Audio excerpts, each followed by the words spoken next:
आज हम 12.1 class 10th के क्वेश्चन सोल्व करेंगे। इसमें क्वेश्चन नंबर 1 क्या कहता है, दो वृत्त की त्रिज्या 19 सेंटीमीटर और 9 सेंटीमीटर है। उस वृत्त की त्रिज्या ज्ञात कीजिए जिसकी परिधि इन दोनों वृत्तों की परिधि के योग के बराबर हो। हमसे क्वेश्चन कह रहा है कोई एक वृत्त है जिसकी त्रिज्या 19 सेंटीमीटर है, कोई दूसरा वृत्त है उसकी त्रिज्या 9 सेंटीमीटर है। इससे हमें दोनों को मिलाकर एक और वृत्त बनाया है जिसकी त्रिज्या हमें फाइंड करनी है, जिससे हम मान लेते हैं r। इसकी त्रिज्या को हम मानते हैं बड़े वाले वृत्त को r1 कि हमारे पास 19 सेंटीमीटर है। इसकी त्रिज्या होती है मानते हम r2 जो हमारे पास 9 सेंटीमीटर है। अकॉर्डिंग टू क्वेश्चन हमें क्वेश्चन कह रहा है इस वृत्त की परिधि जो हमें निकालनी है, इस वृत्त की परिधि 2πr किसके बराबर है, इन दोनों वृत्तों की परिधि के योग के बराबर है। 2π इसकी r1 प्लस 2π r2।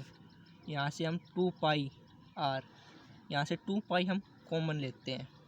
यहाँ पर क्या बचेगा r1, यहाँ पे ये 2π तो बाहर चला जाएगा, प्लस r2, यहाँ पे 2π, यहाँ पे 2π हमें कैंसिल कर दिया। यहाँ r की वैल्यू क्या आ गई, r1 प्लस r2। r क्या आएगा, r1 की वैल्यू हमारे पास 19, r2 की वैल्यू 9, तो ये कितना आएगा 28 सेंटीमीटर। स्टार्ट। अब हम बढ़ते हैं अपने दूसरे सवाल की तरफ। दो वृत्त की त्रिज्या 8 सेंटीमीटर और 6 सेंटीमीटर दे रखी है। उस वृत्त की त्रिज्या ज्ञात कीजिए जिसका क्षेत्रफल इन दोनों वृत्त के क्षेत्रफल के योग के बराबर हो। हमारे पास पिछले क्वेश्चन की तरह दो वृत्त दे रखे हैं, हमने ड्रॉ किए।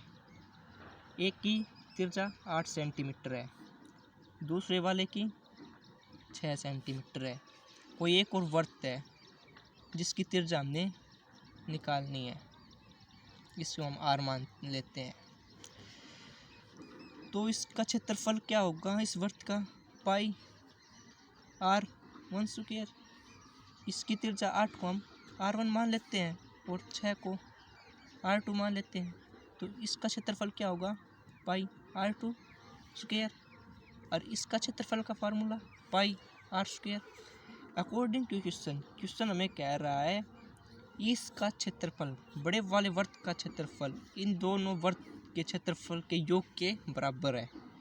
तो यहाँ से बड़े वाले का क्षेत्रफल इन दोनों के क्षेत्रफल का योग plus pi r2 square.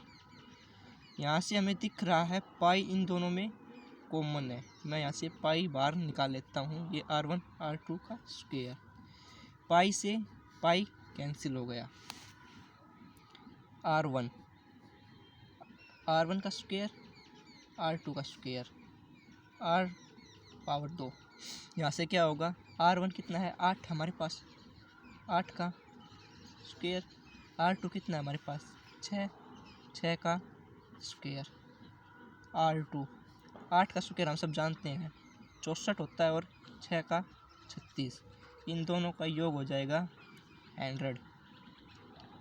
r2 100 के बराबर आ गया हमारे पास। जब यहाँ से हम स्क्वायर हटाएंगे तो यहाँ पर अंडर रूट लगाएंगे और हम सब जानते हैं 100 किसका अंडर रूट होता है 10 का।